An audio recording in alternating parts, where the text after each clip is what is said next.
And welcome to the Raw Review. We are the Dadley Boyz of What Culture. I'm Adam Wilborn, joined by Michael Hamflett and Michael Sidgwick, here to review everything that happened on last night's episode of Monday Night Raw. But before we get into it, if you're a fan of this sort of thing, make sure you subscribe to What Culture Wrestling on Apple Podcasts, Spotify, Amazon Music, and YouTube.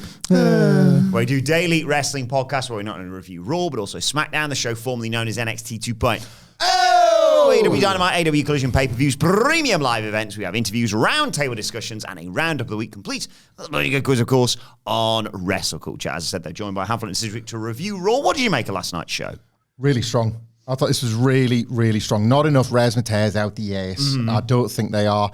On a CM Punk free week, they are not addressing the Cody Rhodes problem. Like, I like the opening promo, we'll get to it, but it didn't feel like quite enough of the bollocks that I like from Raw, and typically there's been 3 hours to fill, so there've always been plenty of it. But the King of the Ring and the Queen of the Ring, I think, have been really well booked tournaments. I think what we saw here was the gradual reveal of the plans for a lot of the relative newcomers, either from NXT or following the draft. And what really impressed me on the show was that a bunch of, as I say, relative newcomers were getting the rub, or were getting like opportunities, or were getting the first sort of glimpses of exposure from wrestlers that themselves are yet to peak. You weren't just doing that thing where it's like, oh, well, they've won the world title, so they can just give somebody the rub, because typically that rub wouldn't work. They were valueless, so the pinfalls didn't matter, whatever. Here, there's a bunch of wrestlers who were still yet to hit their ceiling, yet to fulfill their potential under this like latest, like the latest draft, I guess, the new Raw roster, the new SmackDown roster. And they're already being used to help elevate the others as well. There's one disappointing match in the show, but otherwise, like a really good vibe about the whole roster again. The best I've felt probably about the roster as a whole, maybe this year. Like the Rumble put me on a bit of a downer about a lot of the kind of mid-carders and lower-carders not really doing much in Mania season. But I've got that 2023 feeling back about a lot of the people here. I was just confused by your comments, Michael, because there was a lot of in-ring action on this show, and I know that you hate that. Everything went 2 minutes too long. Everything. And like I say, not enough resin tears out the eighth. Not enough. Like the show was just confusing. In dire need of 15 minutes of premise re-establishment between two wrestlers in the middle. We didn't get that, and I wanted that. But otherwise, like... I just thought you didn't like matches. I like some action. I like matches. I like matches when I feel like they're building to bigger matches. Okay. These were sort of... These did that. These were those. Yeah. It's less and less relevant to compare this to the like old WWE, but this certainly feels like a show where if this was a few years ago, they'd have just phoned it in, done the like quarterfinal matches, probably with some shenanigans to protect supposedly Dragunov or whoever it may be, and then just gone, we'll just try next week on the go-home show. But and the matches wouldn't have been, that was really enjoyable. Rather, it would have just been plod, result. I would say Triple H has kind of failed so far in his couple of cracks at the Royal Rumble. I don't think they've been particularly strong Rumble cards since he's had the pencil. But the King of the Ring, the only bar he had to clear was like, just make sure there's winners and losers and people advance. The tournaments have been that horribly booked by a Vince McMahon that hated tournaments, right? Yeah.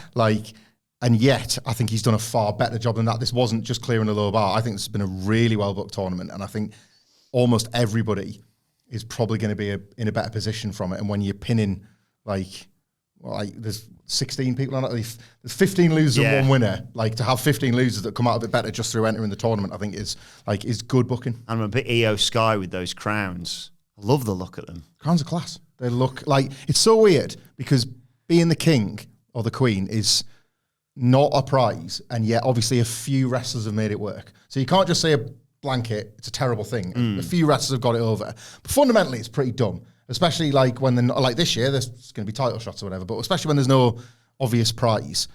But they do look prestigious. They don't look like they're just designed for action figures. Yeah. Like Xavier Woods, bless him, just really loved the King of the Ring as a kid and wanted to win the King of the Ring. But when he got his crown and scepter and trophy, it's like, well done, mate. Your dream was to dress up a bit. Like these prizes, like these bejeweled things in these glass cases. Gunther, of all people, there's a guy that just wants nothing to do with like how preposterous so much of wrestling is. Even he shoots on the friggin' Ultimate Warrior whenever he's asked about the stuff he hates. And he's looking at that crown. He's like, I want that. It's like it's like the daft like crown on the Premier League trophy. Yes. Or like how massive the Champions League trophy is. It's huge. It's really stupid looking. It's like, big though. Be good to hold that up. What's the big, is it the Stanley Cup, the proper massive ice hocky trophy? Yeah. Like, it's gonna They mimicked it for the Edge and Christian King of the Ring story. Yes. Oh, yeah. That was a take on the Stanley Cup. All right, okay. Anything else you want to say? Well, what do we think of the crowns, actually? I don't really care. They look nice. They could be worse. Much like the show. Hey, could have been worse. There's some matches I really liked on this show. So, well, let's get into it. You mentioned Gunther. We see him arriving. See Kofi arriving, obviously. Jey Uso and his son, Ilja Dragunov, and Drew McIntyre arrives and walks. They do that shot that they've done a lot recently, obviously, of following this person as they go through Gorilla and go out to the ring. He comes out, the Greenville crowd are all chanting for CM Punk, and Drew shuts them down quite well by him. He's not here. He only makes the big towns, so don't worry about that. He said, Punk once said the greatest trick the devil ever pulled was convincing everyone he didn't exist, but the greatest trick Punk ever pulled was looking like a drug addict without ever taking drugs. I've definitely heard that one before, but it's nice when it gets rolled out anyway. he said himself the irony of CM Punk is that he spent more time in rehab than people who actually do drugs and alcohol. But Drew continues that we keep taking Punk back. It's like an abusive relationship. He doesn't understand it. We all buy the crap that he spews. He's like, I don't want to call you stupid, but you're stupid. Punk's a coward. He only showed up after I left last week. There's a stooge on the inside. He blames Postman Pierce. He said then the week before, I'm in the skybox, he's in the ring, and then he's in the ring, and I'm in the skybox. Punk's running, basically, and he's not going to waste his time on a person that's not going to be cleared for another 20 years. Speaking of things that'll never happen, Jey lost another title match. And what was his reward? My spot in King of the Ring, he says. And he calls Damian Priest a paper champion. This brings out World Heavyweight Champion Damian Priest, who says, I dare you to finally say something to someone's face. And McIntyre's like, I'd love to, but Punk keeps running away. But he gives Priest credit for stepping up, or stepping up to him now and paying his dues. But he didn't deserve to be champion. He said, look, my neighbour Dave's got an inspiring story, but he shouldn't be a champion either. That's good. This was the title making the man, but this is the early stages of this new belt, and it needs the man to make the title. It needs Drew McIntyre. Priest, he said, couldn't beat Drew one-on-one, so he had to use the briefcase. Priest is like, you're delusional, mate. You're blaming everyone for your failures. You chose this life. And you should choose to find a mirror and blame the asshole in the reflection. I wanted to cash in on Rollins, he said. Me and you could have gone to war at WrestleMania, but you stopped me multiple times. That's your fault. And then you explained to me, literally you said, well, if you're smart, just wait for me to beat Seth and then cash on me. And that's what I did. That's on you, he says. And you won it all at WrestleMania. All you had to do was leave, but you stayed, you gloated. You saw Punk, and you made him more important than your title and your wife. And you also got your ass beat by a one-armed man. So I cashed in. Look, you're going to heal, you'll get cleared, and if you want a shot, you got it. You didn't have to do all this. You could just get it without calling me a paper champion. You can call me that all you want, but when I'm done with you, I'm going to make you eat those words. Good promo from Priest, I thought. Yeah, he came across more forced and scripted than Drew because he's just not been doing this sort of thing as long. You could tell. You could see 50, isn't he? These like sort of head-to-head, face-to-face things. He's not been doing very long. I don't mean how old he is. I mean how much experience. You knew what I was saying. Yes, Damian Priest is ancient. We all know.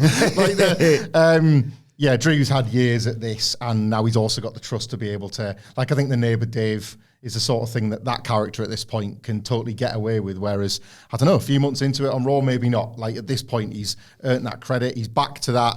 Drew McIntyre, who is telling enough of the truth, even though it's mostly his rather than the whole truth. That's the perfect ideal for this character.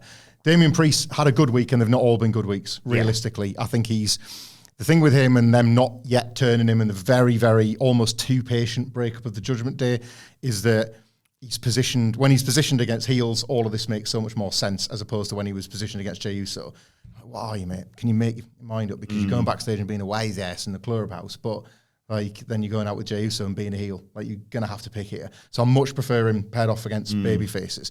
The mention of like an earnestly great detail that I'd never really considered about Drew McIntyre mockingly saying, I won't cash in if I were you, Seth's mine. Wait till I've got it and then we'll have a match. And Damian Priest following that through. And yet another Congratulations, you played yourself. that I'd absolutely never considered about Drew McIntyre's enormous mistake made at WrestleMania and how that continues to haunt him in more ways than just the fact he attacked CM Punk. It's starting to make me think, and the various times when the Judgment Day and Drew were working together in late 2023 about Drew saying, I'd hold on to that if I were you. Now's not the time, or the run-ins and stuff like that.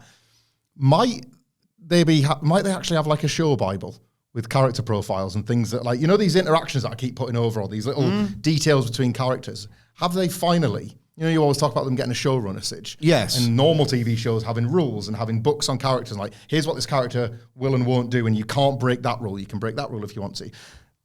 It almost didn't matter for the longest time. And then at the point at which Damian Priest throws all that on Drew, that's really, really logical and probably not by accident. And I'm thinking, are they actually keeping character profiles and are they actually drawing these lines between these characters? And it's not being done, right, who's paired with these? Right, give me 15 minutes, I'll come up with a link between these two. Is there more to it? Was an actual storytelling, showrunning process revealing itself here? And I hope so. I really hope so, because a wrestling show should be treated like any other film or TV show in that respect. So I really like that as well. It's good that you've got into the Fed, because you can talk about this and you can articulate to the listeners why it's actually good. And I think you've had some good takes there, genuinely. I watched this and thought, I'm bored of Drew at this point a little bit. He's got some funny lines in him, but the nature, it's like the double-edged sword of, right, you can be creative when you cannot do certain things and you're forced to find a solution. But at the same time, if that solution just isn't really there this week, you just have to regurgitate the exact same stuff we've been saying for nigh on forever. And I still thought he was way more interesting than Damian Priest, who fluffed more than one. No, I didn't fluff a line, but you've got to really make those. The whole point of the WWE promo and these exchanges is that it builds and builds and builds and builds to this one killer line that you'll remember the segment for. And Damian just didn't get it over the line, in my opinion. I still think he's just reeks of project. He reeks of project elevated by the brand for which he performs, the machine. I still don't really buy him as a top star, quite frankly. So when you're watching him in a top star slot, I just don't really buy it. I was honestly just a little bit bored watching all this. There was was it like all rise for that massive catchphrase klaxon? Yes. And nobody really bit. And it's like, right, you've kind of get one more go to deliver that. And if people aren't going along with it, tough tits, you've got to drop it. Earlier on in the day, we see Shayna Baszler and Iyo Sky have a bit of a row in the parking lot, and then we get to their quarterfinal match in Queen of the Ring. Iyo Sky makes her entrance, and Shayna Baszler just... Oh my God. Comes in. Oh my God. Comes in off screen. Took me back to black and gold. NXT, the way it used to be. This is earnestly great. Yeah. Yes, this. Just comes in as Io's making her entrance or doing a pose in the ring. Just grabs her, chokes her. Refs have to break them up. Straight away. This is great straight away. I've never, ever seen that sort of intensity from Shayna Baszler before. I've never, just powered through. Nobody would have stopped her. You could have put 4 other women in there with her. Nobody would have stood a chance. Indestructible, she looked to me. Never seen it. I've never seen her with that much momentum behind her, belief, conviction, and the machine having it as well. Yeah. The match started during the break. Baszler's in control. She's targeting Sky's arm. Sky comes back. Try to eliminate that arm, if anything.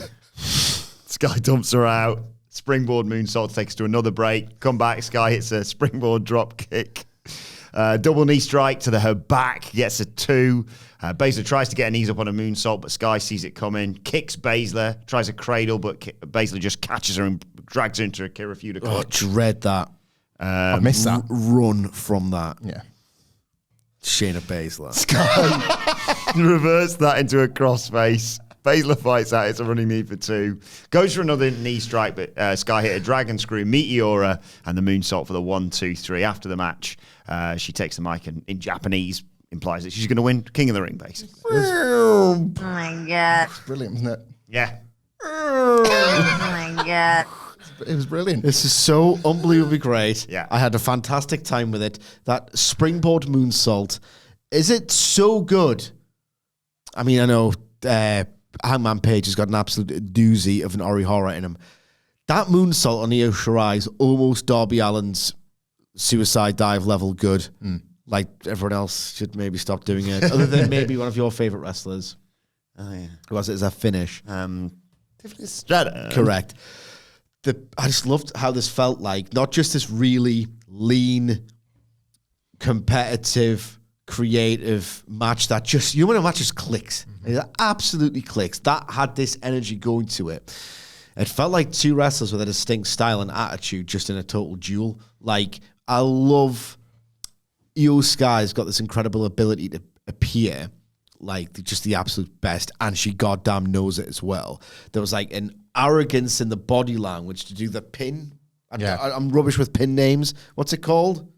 Well, it's the inverted bridge. Yeah.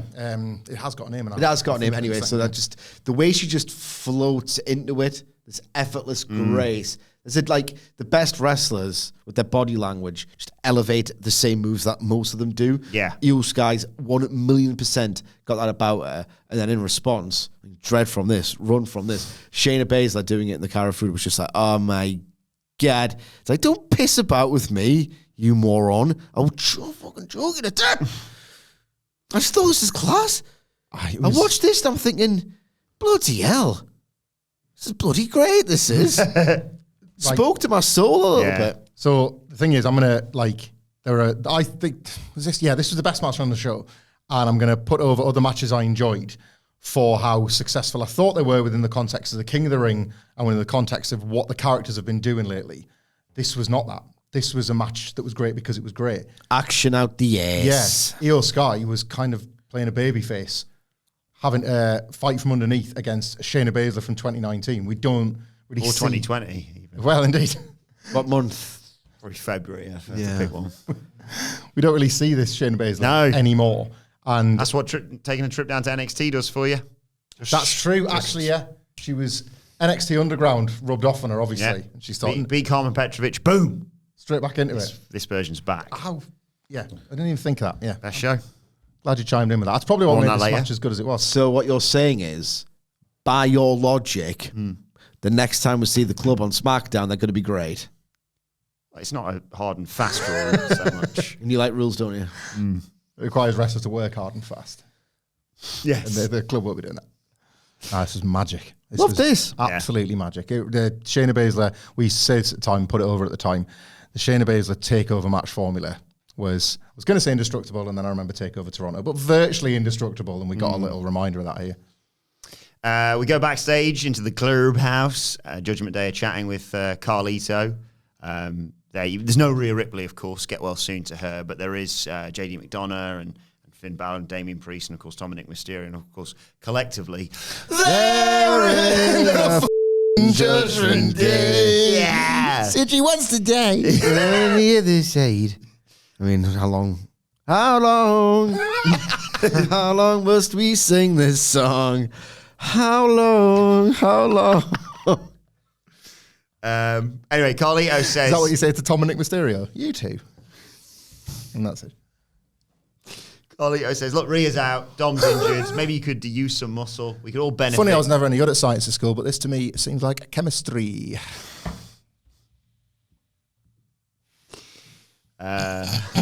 Priest basically says, look... New Year's Day. Is that it's a bank holiday and I'm not in here with these little losers and their patter. Priest says, look... Sunday. Bloody Sunday. Yeah, Monday's the sweetest thing, isn't it? Yeah, absolutely right. Baby's got blue brand. You could say that Monday. It's a beautiful day, isn't it? Hey, God, I do. He says if the boys want to work with him, that's cool. But as far as I'm concerned, you're not welcome here. Carlito says, look, I get it, you don't trust me. But the most stubborn minds can be changed, and maybe one day we can all be friends. And that day would be later. Where did this Raw emanate?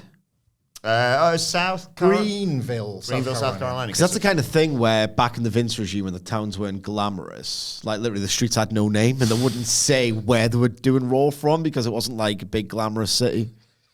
It's true though, isn't it? It is, yeah. I was actually Googling the name of the building this morning. I still haven't found what I'm looking for, so I don't know what it's called.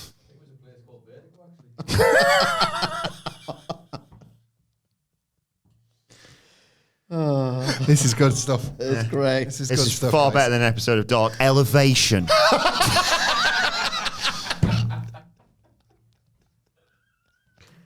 Anyway, Got it. anything you want to say about this? This is the lead. It's for later, yeah. Chad Gable's bollocking the Alpha Academy. He says, Maxine Dupree, you blew your opportunity. You embarrassed Alpha Academy. But the rest of them can make it up tonight. Otis is going to face Sami Zayn. No, Otis is going to face Bronson Reed. That was it, yes. He got confused like I did. Otis is going to face Bronson Reed. Didn't get confused. He changed the match on the spot. Indeed. And Tozawa's got to face Bronson Reed. Otis has got to face Sami Zayn. He's going to. Otis needs to soften Zayn up. I don't want any worm or any hip swivel or anything like that. And Otis is like, okay. Gable's like, I want to hear you say it. He's like, no matter what. Told Tozawa not to blow it against Bronson Reed. And they leave, and Ivy Nile approaches Dupree and says, why don't you tell me you could have helped me? I could help you train for Queen in the Ring. I mean, I was only find out about 3 hours before the match, it feels like. But anyway, but apparently Gable didn't want anyone training outside of the academy. And she said, you don't need to listen to Gable. Gable came back and was like, what's that? Go train, do something. And then he has some advice for free for Ivy Nile. Stop wasting time with Taylor, not so swift. That rubbish line. I like otherwise how horrible Chad Gable was here. He was like this week. I thought they lost a little bit of focus on him and Zayn specifically in the Intercontinental title. I have no doubt they'll get back to it, and I think the matches, because there's going to be at least one triple threat in a singles match, will be fantastic. But I would have liked a bit more focus on that. However, the focus on the Chad Gable character on this episode I thought was superb, particularly here because as much of a bastard as he was, and that's got to be the focus. Now he's planted the first seeds of dissent between Maxine Dupree and Ivy Nile, and we know who Chad's about to align with. So then Ivy Nile's going to be forced to pick a side as well. And let's be honest, it'd be pretty cool if she joined like Chad's bastards. Yeah. So like this is the first step towards that, you would think as well. Yeah, mixed knife for Chad. That Taylor Swift line is the kind of thing that it's unforgivable. And I didn't forgive him. Unforgivably bad. Let's just say that the idea of Perk Gable hasn't quite manifested in the way that a lot of fans wanted it to. And yes, it was a meme to a degree, but it's still a little bit, he's a guy on TV as opposed to this ultra intense, believable killing machine who's had these, like a series of unfortunate events transpire in his life that have just forced him to become the ugliest version of himself. To a degree, he can play that, but then other times, the scripting, the demeanor, whatever, he feels like a guy playing a bad guy on TV. And I'm a little bit disappointed in some respects in this turn on that basis. But we got a great little moment with him and Otis later on in the show, no matter how derivative of WWE itself, because Levesque loves this storyline. The body language on Otis in particular was really strong. Yeah. The Kurt Angle comparisons will continue forever, I think, because Angle used to suffer from this as well. He was so great at everything. They would give him so much nonsense to do. And half the time it was, you felt like you're spinning your wheels and wasting your time here. And you get that with Gable. He was funnier than Gable, though. That's He was a lot funnier. True, Yeah. And the material was as well. But this version of Chad, I just looked at him. I was like, I knew you were trouble when you walked in. Anyway, Kathy Kelly interviews Kofi Kingston. Same joke with two different artists in the same podcast. yeah. Levels. Layers. Should put Your move, dead man. We should put a little thing on our podcast logo. Kathy Kelly interviews Kofi Kingston. Anyone can these days. And Xavier Woods, who's got a crutch. Maybe I'm being too harsh on Gable. A lot of people, me, maybe I'm the problem, it's me. You know? He's got a crush. Us. Kingston said, tonight's about payback, giving Gunther what he deserved for what he did to Xavier. Look what you made me do. Thanks, Siglas, yeah. I'm nearly 40. You're not 22. Kingston went toe-to-toe with the greatest luchador of all time. No room for fear, self-doubt, or failure in the ring. Yeah, shake all that off. Anyway, Woods said, it doesn't matter. Gunther's going to get his ass beat. Yes. And he's going to learn why New Day rocks. Nice moment next. Samantha Irvin introduces the legendary ring announcer, Lillian Garcia, who gets a great reaction. Asks her to introduce the next match. And Lillian says absolutely and gives Samantha her flowers. She says she's amazing. She's so proud of her and does the introduction. This was just a nice moment, wasn't it? I want to make 2 points here in the spirit of balance. And I think what people, other than you two and Taylor Swift jokes, want out of this podcast, right? This was really nice. WWE rarely does nice stuff, or at least didn't for all these years. And if they want to be the company again, that on screen at least, lots of evils behind the scenes, like want to do nice things, good. There should be more of these. It never should have not happened all along. Let us not forget, while we're throwing roses at the game Triple H, that it was indeed the game Triple H that publicly mocked Lillian Garcia once upon a time on an edition of Raw. The bullying culture that he was as big a fan of as anybody else, that absolutely needed to die, by the way, to get lovely moments like this. Like a real, like there was a sense of the passing of the torch. There was this like, they were kind of both putting each other over. And for ring announcers, like all of a sudden you're like the reason we're so nostalgic for somebody like The Fink. Don't get me started on that. It really pissed me off when they were just yupping it up. Another victim of bullying. Was because he had identity, and you sort of associate these big moments like that you watched as a child, in particular, with Howard Finkel's announcement. And I saw this more like I have limited nostalgia for Lillian Garcia because she covered an era that I wasn't a big fan of, but loads of people do. That was the era where they got into it. Samantha Irvin is creating that for fans today in this boom period. She'll be remembered for that. These nice things are great, but just we'll never forget. Never forget. Yeah. R-Truth meets with Pierce backstage. Miz says, "Oh, you're not putting a bloody title match, have you?" And they said, no. But we do need new contenders. Kiana James shows up. It's like a proud father. It is, man, honestly. Your kids. She's looking forward to working under Pierce and proving why she's the 1%. He said, "Don't hesitate to contact me." She says, "I don't hesitate, I adjudicate."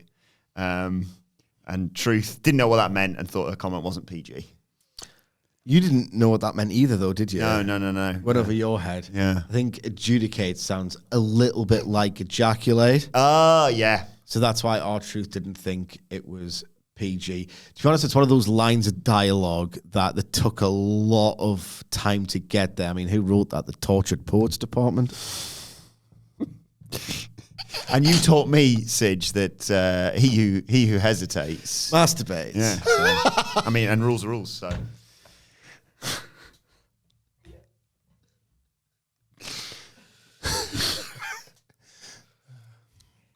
Gunther versus Kofi Kingston. Quarterfinals of King of the Ring. Kingston fired up, attacks Gunther before the match, goes after his leg, sends it into the ring post, drops it whilst it's in the rope. The drop kicks it whilst it's in the ropes. I like the fact the referee just doesn't like Gunther either. Didn't go like, "You all right? Do you want to start?" He's like, "Yeah, I'll do." He's pretty much stood up now. Start the match. Diving leg drop from Kingston gets a 2 count. Tries for a suicide. That happened twice, didn't it? Yeah. On the same show. I know Hamflet hates that. Yeah. You're right to flag it, Sidge. Another excellent point. One of several you make every podcast. Congrats, asshole. Thank you. Gunther caught the suicide dive, dropped him back first onto the barricade in the announce table, put him in a Boston Crab on the announce table as you go to a break. When we come back, Gunther blocks an SOS, but Kingston manages to hit a flying crossbody. Kingston slips out of a Boston Crab and hits the SOS for a 2 count. And then Gunther just kicks him in the back and clotheslines him. Anytime you're facing Gunther, it's like, oh, maybe I'll... Oh, no. I thought that was a moment I might actually have something. He does the wrapping him around the ring post thing. Kingston manages to block a powerbomb and posts Gunther, hits Trouble in Paradise outside the ring. Gunther just beats the 10 count. But then Gunther avoids Trouble in Paradise, powerbombs him, and Boston Crab taps out Kofi Kingston. Just love this so much in a totally different way to Iyo Sky and Shayna Baszler. Like I say, more about what the characters are doing and where Gunther specifically, but obviously, Kofi's had something to prove here beyond just winning the King of the Ring. This was a revenge mission that failed. This was him maybe, especially with what we got afterwards, just being out of his depth at this point. And, that puts Gunther over, obviously, but there's a Kofi story to come out the back of this, which now we might be getting... But ultimately, this was for Gunther, as so much is. I don't think I like watching anybody work a body part more than Gunther, and I include someone like a Zack Sabre Jr. And that, as beautiful it is to watch him working an arm when he catches one, what Gunther does when he's got your leg or he's got your back is fantastic, because It's frightening. It's frightening. It is not about how he's going to move from hold A to hold B and increase the damage. It's just, your back's broke now.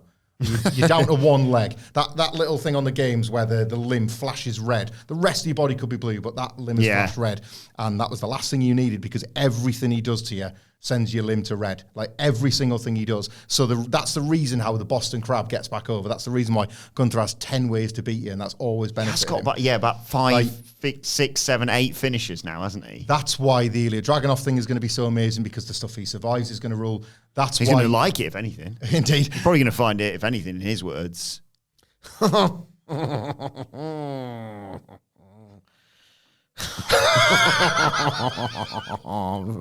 entertaining. That's why the King of the Ring final, the world title matches that Gunther will have, all those big matches on all those massive stages could be increased by one wrestler going in with like taped ribs. Cody Rhodes having injured his arm the prior week when he goes, well, there's that then. There's that flashing red target. Last defending the US title, even. Perhaps. Indeed. Yeah. They've nailed it with Gunther. He continues to nail it in the matches. I think we have entered something different with him, where Sidge pointed this out about the IC title run. Like a dirty little secret that the matches had dipped a little bit, and it was, in hindsight, that probably meant it was the right time to get the belt off him.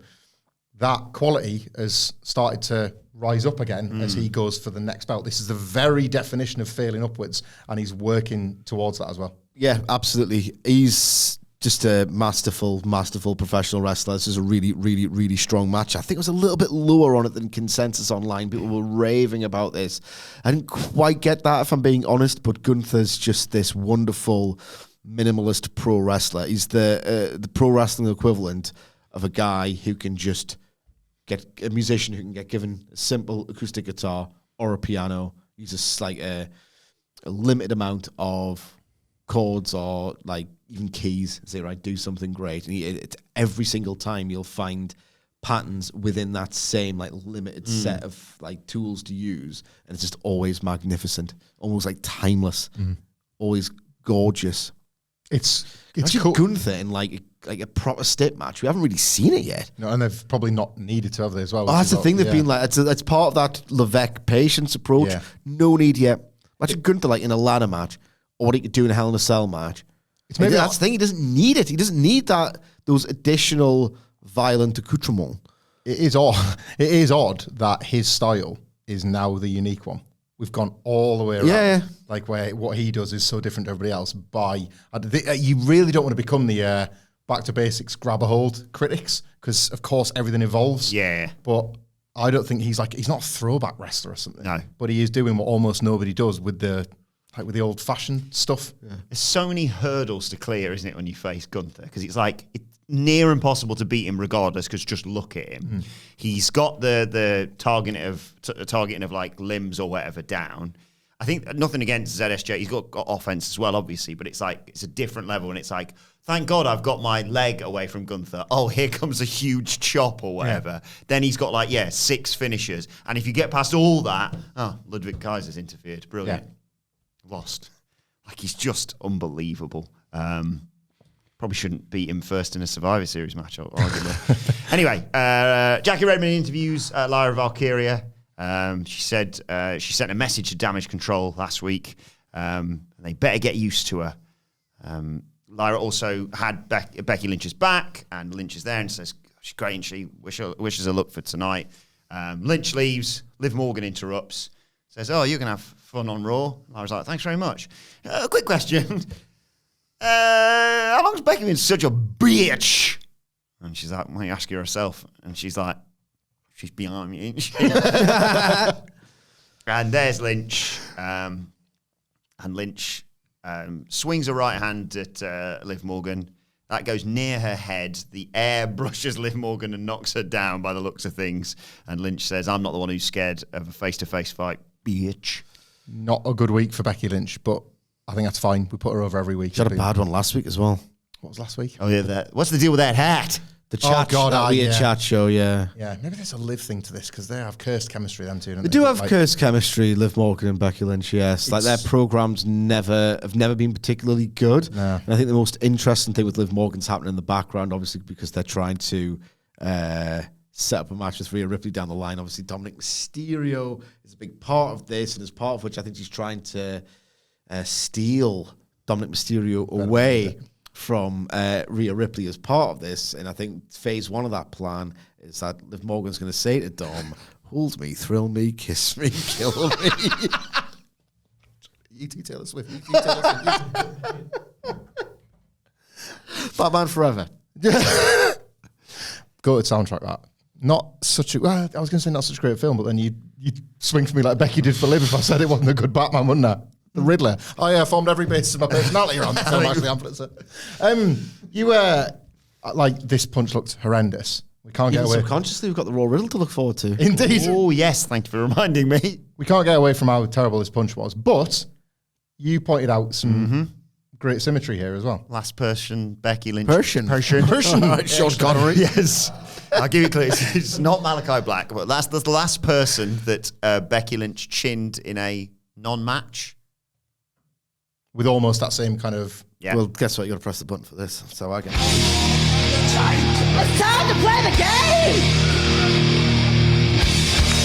Time to play the game! Ha ha ha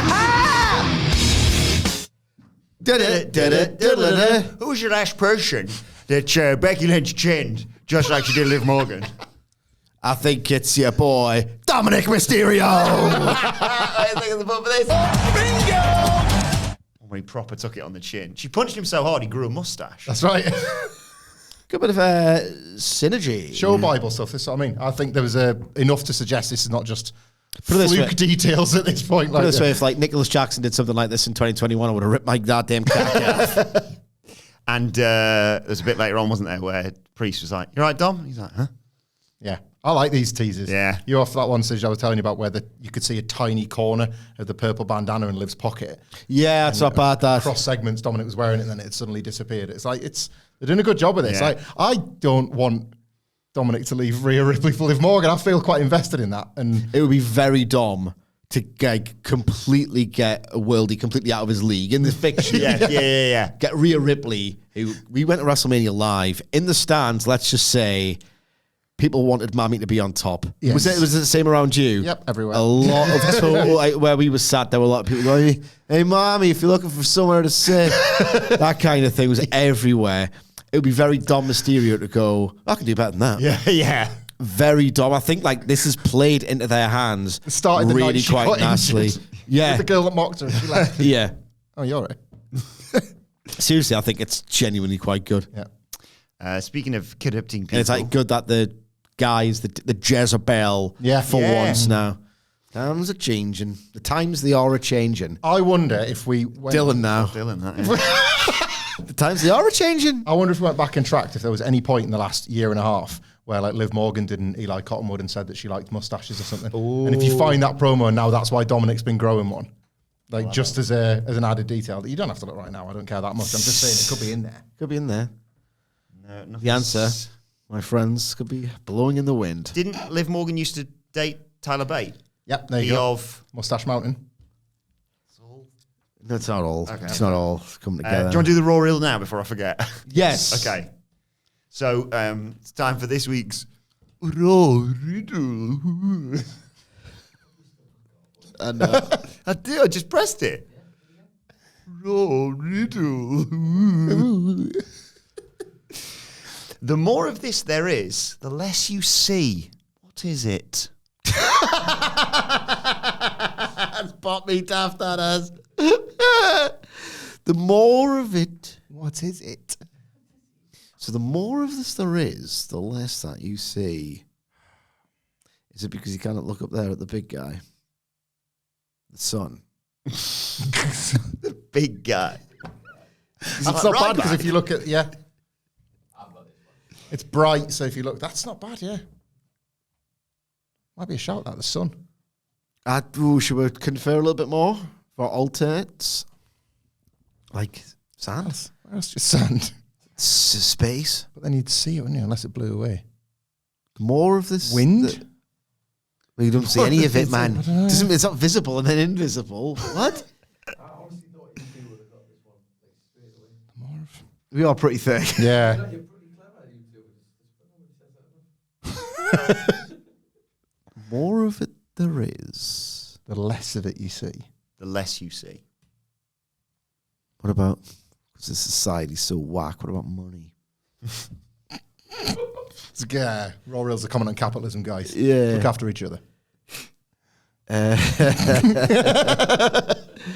don't know, man. mean, the Sun's, what do you know, there's a It's few not like the correct sun answers. as a yeah. No, Makes because sense. Nicholas has all but said it's not the sun. Yeah, no, it just makes sense within the rules that this riddle is laid out. Yeah, the more of this there is, the less you see darkness. Darkness at the top. I don't know. We'll go with darkness. Well done. Pulled that out of my You're ass. going to make it to the top of your profession. The top of my profession. Yeah. Both good answers. So I love a riddle because it's a question that can have many answers, like life itself. This was when we had life Kofi is King. one big riddle, man. Up is down and down is up. You too. I kind of for you guys. You ever want to come and support PWXYGen? We'd love to have you.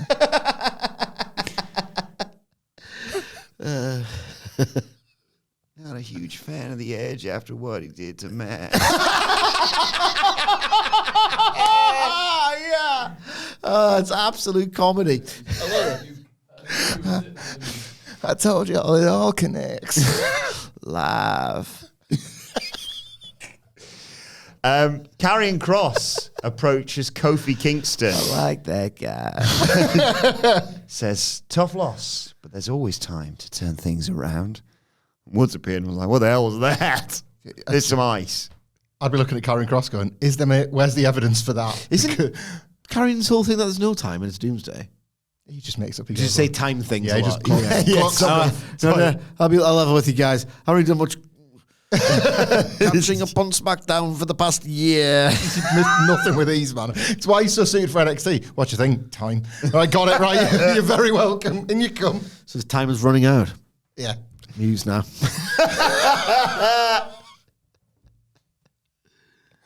That's good. That was unintended. Was it? Do you? I went off muse after that. I don't know. Yeah, I don't know anymore. Didn't really have me feeling good after the second album. That's all right. Hey. They were a Jeff Hardy band, weren't they? We were like Queen, but in space. The best place to be, man. My muse is whoever I paint on this canvas right here. What do you think of Karrion Kross recruiting, of all people, Kofi Kingston? A useless development that teases matches I don't want to watch. If you think about it, Muscle Museum's kind of like us. Come and stare at the big guys, you know. My matches are works of art, but you can't put them in a frame. You got to keep it triangular.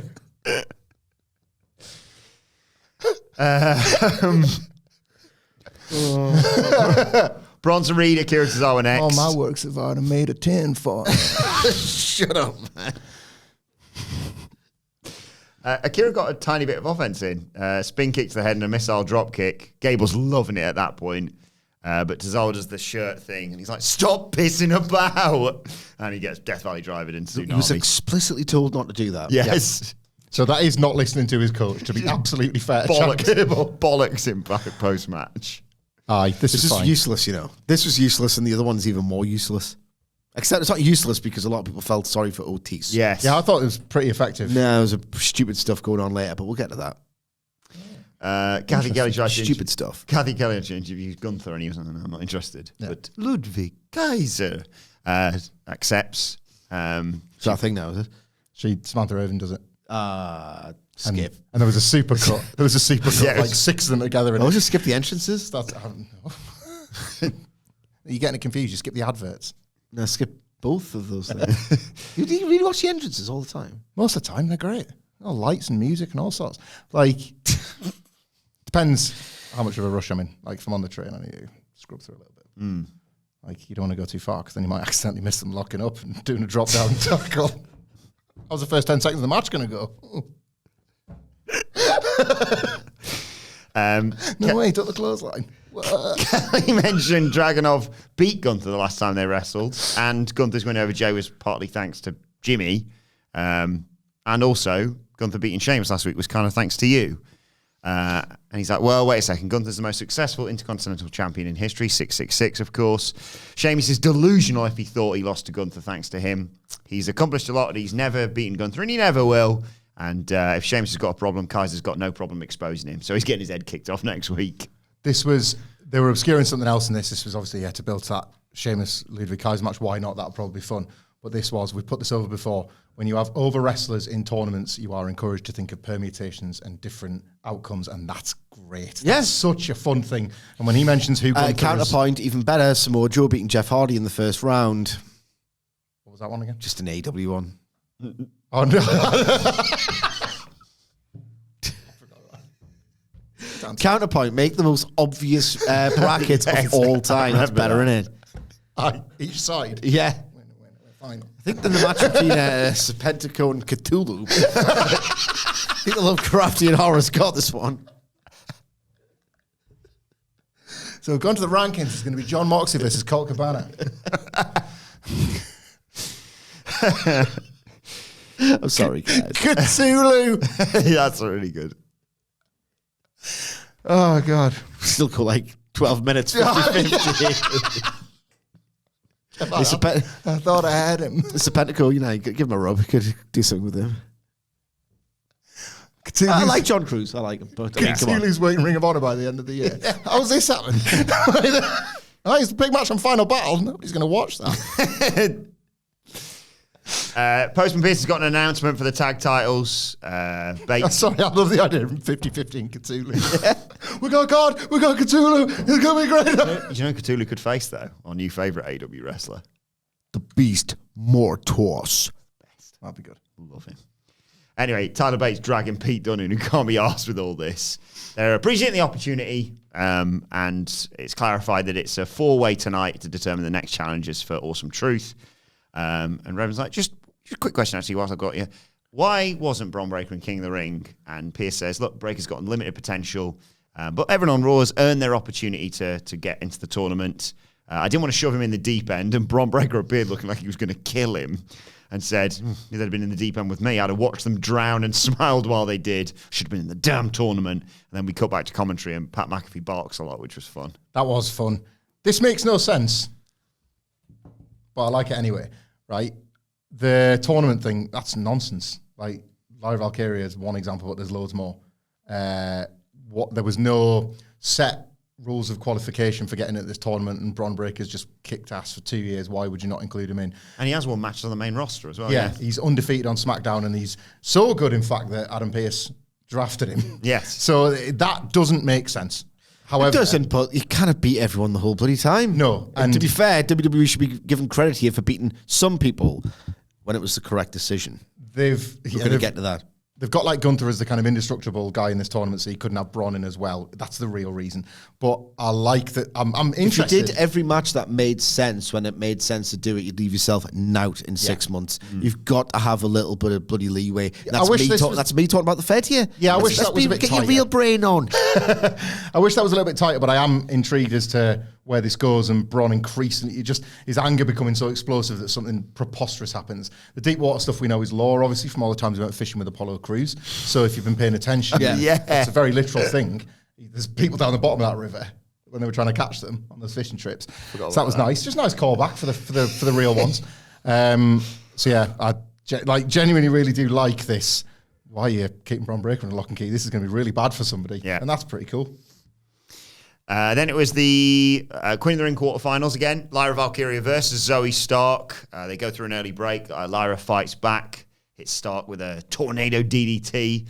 Stark comes back with a reverse suplex for 2. Lyra hit that spinning heel kick, but Stark just suplexed her into the turnbuckle for a nice 2 count. But in the end, Lyra blocks a Z360. Nightwing from Valkyria, 1, 2, 3. She gets interviewed in the ring and says, I'm a former NXT champion who travels as the crow flies straight to the top. Bird person will always be a daft gimmick that we have to take the piss out of because it's daft. However, I think this is a really good night for Lyra Valkyria, and that follows 2-3 weeks now. So far, so good for this call-up. This match was just fine. Like, nothing went wrong as opposed to the Becky Lynch match. But again, I'm not that fussed about the overall quality of the match. It's like how somebody is being presented. The whole fans back winners thing, I already feel like I can back Lyra Valkyria. Yes. She's a credible character. She's one of several to come up from NXT who's being handled really well, not just by association by Becky Lynch, but by looking like she belongs. WWE might have inadvertently spoiled it. Already assured in the ring in this match, I thought. Yeah, like they might have spoiled that she's making it to the final by accidentally putting the graphic up where she appears to be wearing her Saudi-ready gear. So if she does, I don't hate it if she does make the final. It's a really good night for a character that we once ripped the piss out of because it was half person, half bird. Like, but it's going well. It is going well for her. That was fun, wasn't it? She was a bird. It just still is, realistically. That's the crow flies. That's the crow flies. What's that finisher called? Nightwing, yeah. Still a bird. What's on a gear? Look at the shoulders. Yeah. Wings. She's a bird. Let's just stop being a bird. What are wings? Only the band the Beatles could have been. Very good. Jey Uso cuts a promo, says people are going to get yeet downs, and says yeet a lot, basically. I think something's happening. We talked about how, like, the Wyatt stable, I guess. Like, as soon as the Fireflies were given to Jey Uso in France, I am worried that my favourite character is about to have his legs cut off by being the first victim of the new. Why Wyatt yeet group. 6? Well, no, he tweeted. No, but do you hear the pun? You meant No, but he did a better one. Oh, Sorry, he did a better one? He tweeted Yeeter of Worlds, and he was kind of like, yeah, I got the Fireflies in mind now. Tough tits. I was like, is this to set up something? Because I don't want to watch that. What instigated this? What did Jey Uso say? I forgot. People are getting yeet downs. Okay, what's that got to do with the White Sox? I was just panicking about right, the okay. end of Jey Uso's like momentum because he's about to feud with the Wyatts. I don't necessarily think that's true. I hope you're right. They acknowledged the QR code on this show, so didn't they? They're like, oh, bloody hell with that, eh? I'm looking forward to it. I think the higher up the card they go, the better this is for you. It's Straight for Cody. I'm just desperate to see what it looks like. Yeah. Sami Zayn versus Otis. Big corner bump early on from Zayn, which obviously puts him in position for the Caterpillar. Okay, he was like, don't do it. He starts gyrating. Starts doing what? That's almost my Batista. Caterpillar's a different animal. He rips off his shirt. He says to Chad Gable, We're gonna do it anyway. he's like, get up on ropes. But he misses a Vader bomb. Haluva kick from Zayn, 1, 2, 3. And then, post-match, as you alluded to, bollocks Otis, shoves him. Zayn's like, I'm not having this. Suplexes Gable, tries to Haluva kick, but Gable bails.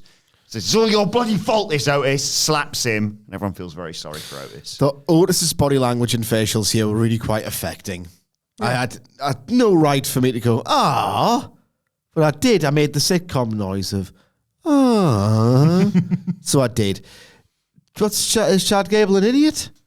Because Otis had the momentum. Did he not care that he was winning? He just doesn't want him to win in that way. Yes, I think so. He doesn't want it that way. It's a vanity project for him. Nice. I just that slap was horrible. It was really horrible, wasn't it? Like, it was really, really mean. Every element of this was good. Get his money back from Heavy Machinery, please. What's okay? Yeah.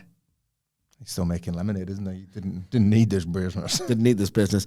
This is obviously a massive It's very. We've got one story. I'm getting a lot of Boss Baby vibes from this bloodline adjacent. He's Otis and Sami Zayn. Yeah. Basically. So, and R-Truth to a degree. I suppose babyfaces that are able to radiate sympathy give them sympathetic storylines, but yeah, I agree. Give them a sympathetic storyline. There's one. That's really good draw. Do you think it's because, like, up until 2022, Triple H didn't know what sympathy was as an emotion? Yes. And I was like, Oh, that's what it is. Yeah. Keep doing that then. I also sadistically thought there's going to be a great moment where Otis finally snaps and he's like, get off me, Master Gable. He's not going to call him Master Gable anymore. He's going to be like, yes. Otis is going to stand up for himself and then the Creed brothers are going to kill him. That's going to rule too. Yeah. It's going to be so class. The Creeds and Chad Gable is, that's going to be the good stuff. It's good. It should be. I like this bit. We sort of talked about this on the preview yesterday. Braun Strowman's talking to the Creed brothers and Ivy Nile, saying, hey, enjoy what you're doing, guys. He's got a cowboy hat and everything. Jaden McDonough comes up and he's like, hey, you don't stick your nose in our business. That's your warning. And he walks off like, dealt with that. Strowman's like, ooh. They're going to set up a match in a few weeks and Braun Strowman's going to... You see also JD McDonough here, not here, when they got to the tag match, did the Triple H water spit. I was like, I think you should be doing that. There's a really great Shawn Michaels promo on Sid where before the Survivor Series 96 where he says, with that chin you're sporting, I can hit it from anywhere in Madison Square Garden. Right. 1 month later, he said that Sid was the most expensive piece of luggage in WWF history. I'm carrying him. Brett's carrying him. Right. It's meant to be real short. Dick. And I feel like that with Braun and JD McDonough. Braun's got these massive hands and he's got this huge head. It's going to be real. I like this pairing a lot. I like the idea. I hope they do this going forward. Like, they're like, you're going to have to deal with Braun, and he just keeps giving him warnings. Well, hey, it's your final warning this time. Next time, we're going to have to... Then just something again. He's like, well, I'll let you off this time, Braun, but... Most things sucked in 2001. One thing that didn't was Sean Stasiak being in a feud with The Rock. Ahead of WrestleMania X7? The Rock didn't know he was in. So, the amount of time that The Rock would move to the side and Sean Stasiak would hit the wall or something. If they moved to that with JD McDonough and Braun... I feel like used to whenever that just pops up on a timeline. Yeah. It's really funny that. It runs into nothing. It's good. It'd be like reading a script and just carry on as if it didn't happen. Yeah. Good stuff. It is. It was. I liked it a lot. Becky Lynch, Dakota Kai. What a shame. Not so good, The this. hell was this? What the hell was this? Yeah, I don't know. We're on the different pages early on. Different books. Yeah. So... Two very sad books. So you've got To Kill a Mockingbird, Law with Valkyria when they have a grudge feud, and Of Mice and Men. It's two sad books. You wanted two sad books? What culture, you say? All the cultures.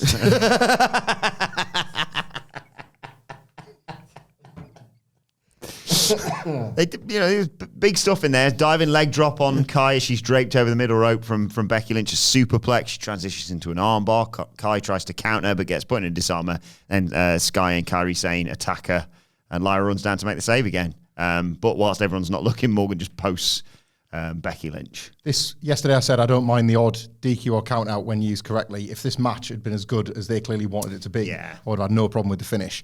Dakota Kai's been great since coming back. Becky Lynch, we say it all the time. Better than as the man. Yeah, in the ring. Absolutely better than she was as a man. And yet, this was that awful thing where experienced wrestlers know early doors they've lost this one and then chase that loss for the remainder of it, and you just feel a bit awkward and sad when yet another sequence doesn't go quite right, or they just kind of fix the obvious chemistry issue that's emerged in the first couple of minutes. The fans have seen it as well, and that's a problem, and they just never got it back. Like a massive disappointment, but I couldn't help thinking that they'd probably think that too. They've got 20 better matches in them than this one. Redmond interviews Ilja Dragunov. There was a sort of a, and I don't want to watch any of them. In your eyes, pretty much, yeah. Dragunov gets interviewed. Says it's a dream for others to be in this spot, but it's not enough for him just to be here. He was there to make a moment, night in, night out. He's the czar of the ring, which Pat McAfee had to get explained to him. And do your job. Just do your job. He doesn't do any research. He turns up and gets told things. It's unprofessional. It was funny when he was barking like a dog at Michael. No, it wasn't. I hate him, me. I hate's a strong word. Don't like his energy at all. You would never want to be around him in real life, would you, Pat McAfee? No, I wouldn't want to be around any of them in WWE. Like, imagine, like, Levesque and Cole's patter, taking him in the ribs and Cole have to go, yeah, Paul, good one, pal. Good one. Shinto, you idiot. Shingo. Shingo Takagi. A classic with Evil. Have you seen him? Doing Evil mocks on there. What a bail. Of course they are. What happened to this business? What happened to this goddamn business? I like that Evil, though. Except, hang on. I'm big Evil. I create a beer for the boys.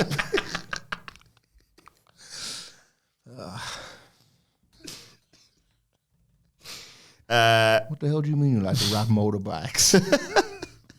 That position has been filled. Father dead.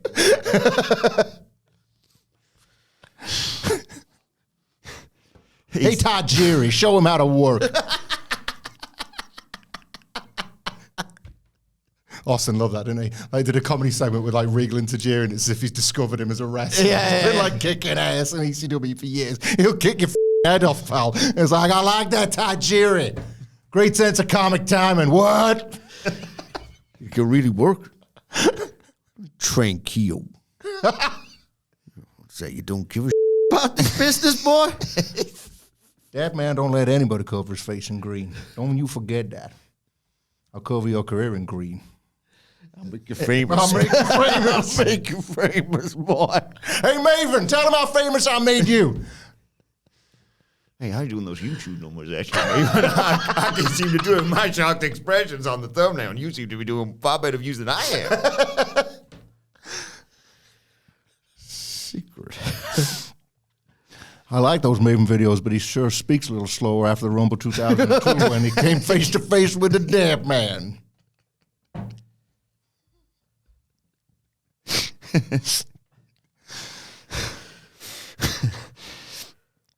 Ilja said he beat Gunther. It's not over between the two of them, and then there's that moment between them.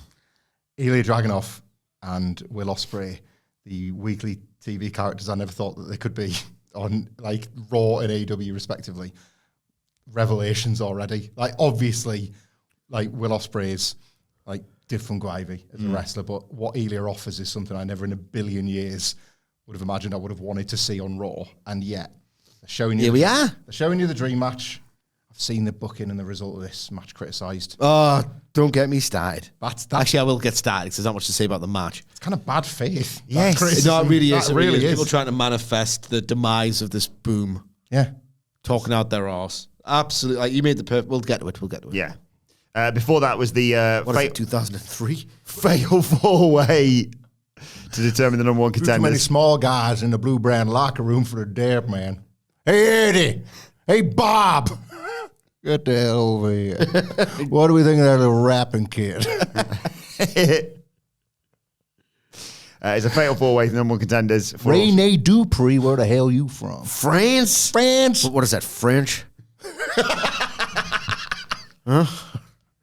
Vince, get this asshole a poodle. A Titan bicycle. Where's the engine on that thing? You're going to drag Hulk Hogan around on the back of a bicycle, huh? You see that clip? Yeah, it's that and Hardcore Holly yesterday, wasn't it? Hardcore Holly's back from ECW. It was all over the Now, time. there was a man who respected the business. Did you read the coach tweet Yes. about that? Yeah, God, yeah. this was good stuff from the coach, right? There's never been good stuff from Honestly, there's right? never been good stuff from the coach. You would- Turned some power on He recently. quote tweeted that shot of Hardcore Holly with a massive gash in his back from the RVD match, and he's talking about the Royal Rumble. From memory, it was 06, where Coach was going to be one of the last guys in there. And so they're going through the spots and everything, and somebody... Michael Hayes, I think Michael it was. Hayes yeah. said, like, right, we just need the guys that are going to be in the last 6 or whatever it was. If you've been eliminated, You're not needed for this bit. And Coach was like, yeah, Bob, like, get the hell out of it. Big stars only. And he said Bob Holly toe kicked him with his shoe in the leg so hard he thought he couldn't work. That's good. It's all on Bob, though. yeah. Imagining Coach in the deck. Are you looking?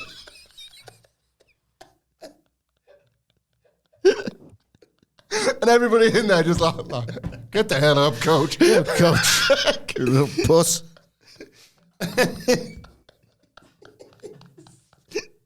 So petty. Specifying a toe kick.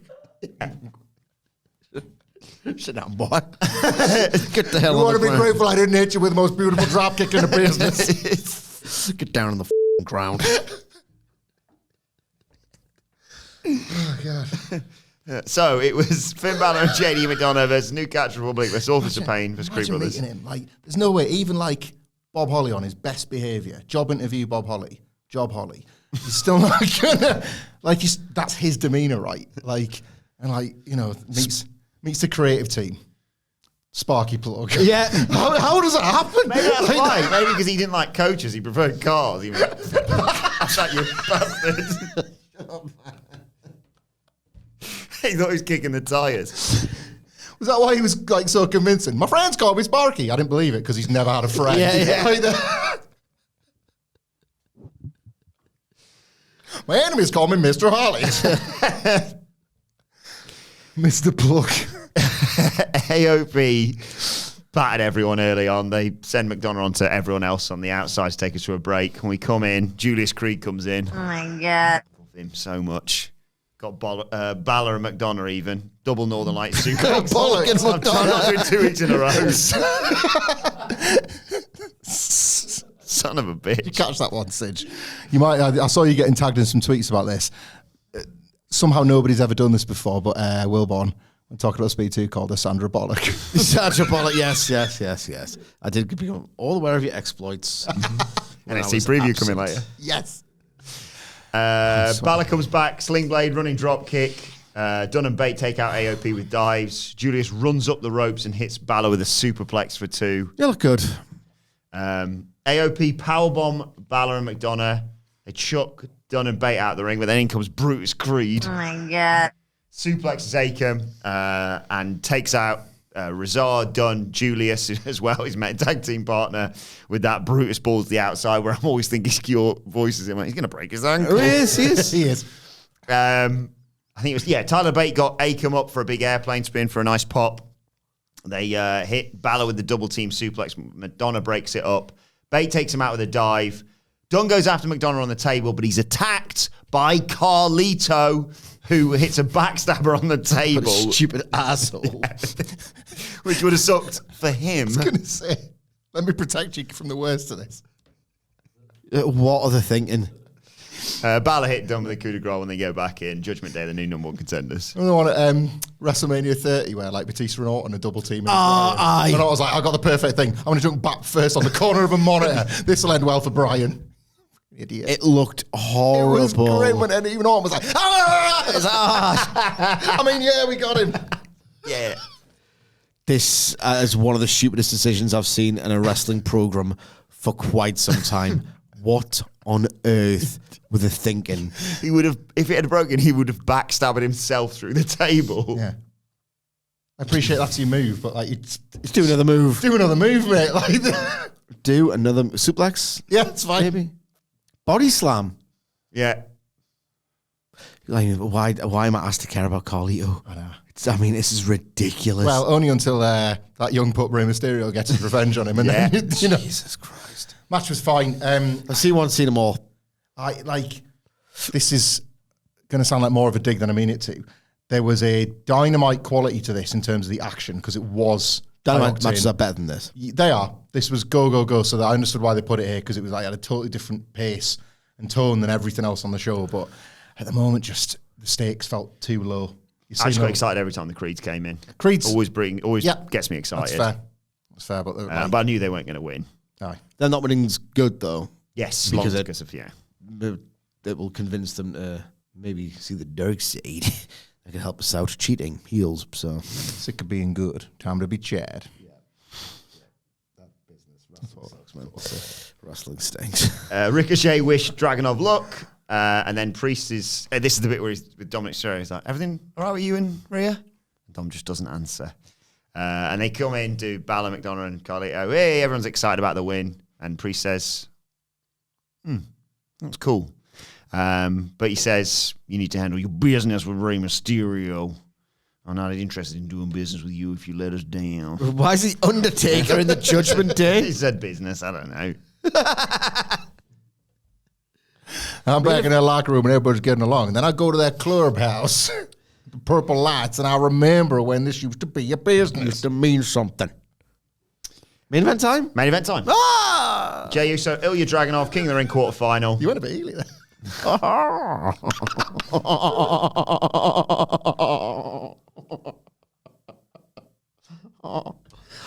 That's a bit Ilja slash. Raji. Yeah.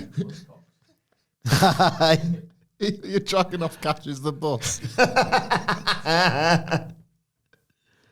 Well, dragging off or dragging off? This match is dragging on. It only went 10 minutes and it stunk. It always does.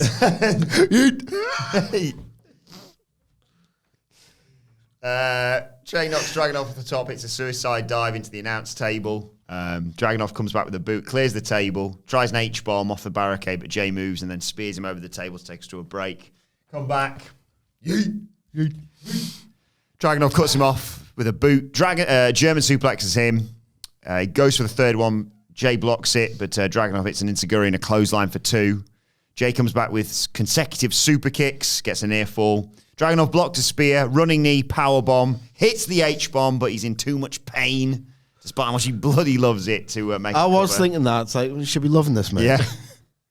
Maybe he's in that orgasmic trance. That was the problem. He couldn't make a good cover anyway. Jey kicks out. No, I mean, I'm ready. We'll just give it 2 minutes. He goes for another H-bomb, but Jey spears him. Uso splash, 1, 2, 3. There's a stare down with Gunther as the show ends. Yeah, the match was what it was, as you say, but I was simultaneously surprised and not surprised whatsoever by the fan reaction to this, because it makes complete sense to do it this way. I've long suspected for about a year and a half that a lot of people still criticise WWE without really watching it. And those criticisms stick out when they do. I think the take that beating Ilja Dragunov here is tantamount to a burial. Completely misses the point of where we're at with WWE now. Completely misses the point of the match that you've set up, that you've worked hard to create, Yes. that Jey Uso is going to get a second swing at a guy he almost beat earlier this year, theoretically without any of the worry of a Jimmy Uso interfering this time around. So it's good matchmaking and booking for the tournament, and it's just people assuming that their favourite guy that they watched in WXW or the Indies or whatever has made it to the big bad WWE where nobody like him gets pushed. And it's a nonsense. It's a nonsense. Nonsense take in 2024. It really is. And I've seen a bit of that. And I just... People are you're not trying watching. to manifest it. Trying to desperately... I can't handle how hot this promotion is. If it was great, I'd be like, undeniable. This is pretty boring to me a lot of the time, quite frankly. But people are desperate to see it fail, and they're trying to manifest... Let's not talk about the match. It was 3-star Jey Uso fair. Yeah. But, you know... People are trying to manifest this idea that Triple H era is over. He's no longer. He's put down the knife, and he's put the pot back in the cupboard because he's no longer cooking. This idea is absolutely preposterous. I understand that Ilja Dragunov was protected enormously in NXT, and I mean, for all his faults as a booker, and he's got loads of them. Shawn Michaels, he depicted Ilja Dragunov as the guy who will die before he loses. He saw the levels as well, didn't he, of a bunch of his trainees. But he had a really good job of like, well, this guy makes everyone look like magic. Yeah. Who needs looking like magic? Pretty much people who've got like 2 cage match entries between them. Yeah. It's a really good idea. So you can't have, not everyone can come up, no matter how well they've been booked elsewhere in the business or within the WWE family. Someone's going to have to lose at some point. Yeah. And, here comes the weather after this update. Most popular babyface on brand wins match. Mm-hmm. I mean, as you said, like, I might think it's pretty dull week to week, or there's still a synthetic quality and blah, blah, blah, blah. And you still get terrible lines like not so swift. It's like the fedness will never go away. But what has gone away is this idea that someone like Dragunov can't make it. Mm-hmm. If he gets over enough, he will. And it already has done because people see that match and want it. They saw it before you even put Gunther and Dragunov together. But they're on screen tonight. And yeah. You know what can happen after this is that Dragunov can go on to win some more matches, win like a proper program against, I don't know, maybe like a Finn Balor. You could have a proper program against a Finn Balor at some point. That's just a name off the top of my head. Then go on to fight Gunther. This idea that you said this exact words, velocity for Dragunov now. It's preposterous. That was us on the forums 20 years ago. Yes. When the invasion had failed, and you were like, where's all my dream wrestlers that haven't made it? There was that frustration. Yeah. That is such a dated, it's an ancient, and it like... It's a different paradigm now. Yeah. You look at it, you look at the time, like, you want to eventually book Dragunov to win the world title. But like we often talk about like the selection headache, the football selection headache. I've got too many good players to fit in this team. Like right now, if you're like, okay, if Damian Priest isn't world champion, who are you putting it on? You could go Drew, Punk, Jey Uso, like we said, Gunther, Bron Breakker. Like they can't all just keep winning, like you say, because otherwise it's just and they're fighting some chump off NXT who doesn't even wrestle on that. It's just a false equivalence. Yeah. I want to put over the King of the Ring tournament again because... You made a really good point. I'm not sure if you mentioned this on the news or just out in the office about the unpredictability of it as a result. They do talk about the Fed all day. Well, it's true. So Jey Uso and Gunther theoretically should be predictable because we've all kind of seen Gunther's route to the final, and yet they've done, I think, quite an effective job of saying, what if next week is Jay's night? On the SmackDown side of things at the moment, there is... like two big babyface options in Randy Orton and LA Knight. Yeah. And realistically, only one heel in Tama Tonga. I think it'll be Orton Gunther as a final, just for what it's worth. But in setting up, what the hell was that? Is that big timer? Is that big? We have a timer setting it well. Big symbol crash. So I guess you have to wait for next week for this point. No, just at the SmackDown side of the brackets has got Tama Tonga there, who they might DQ out of this tournament somehow rather than just beating him. However, if Jey Uso was to beat Gunther, suddenly you were shown that first teaser of bloodline stuff between Jey and Tama Tonga, which is just, I don't think it's going to be any good, but it's just as big a match in terms of the story. So it's, again, like the fact that it remains unpredictable when we're getting down to the nitty gritty, and we've kind of said Gunther from the beginning, I think is another victory for the booking of this tournament. Another dub for Paul. Another dub for the game, Triple H. He's done a good job of this tournament. Bless him. Well, let us know your thoughts on that match and on Monday Night Raw in the comments section below. Make sure you like, share, subscribe. You can follow us on X at WhatCultureWWE. Well, actually, you can follow all three of us. You can follow Michael Hamflet at Michael Hamflet. Follow Michael Sidgwick at M. Sidgwick. Follow me at Adam Wilborn. Follow our brilliant producer at It's Adam Nicholas. Make sure you subscribe to What Culture Wrestling, wherever you get your podcast from, for daily wrestling podcast. The NXT preview is coming your way later on today. But for now, this has been the Raw review. My thanks to Hamflet, Sidgwick. Thank you for joining us, and we will see you soon.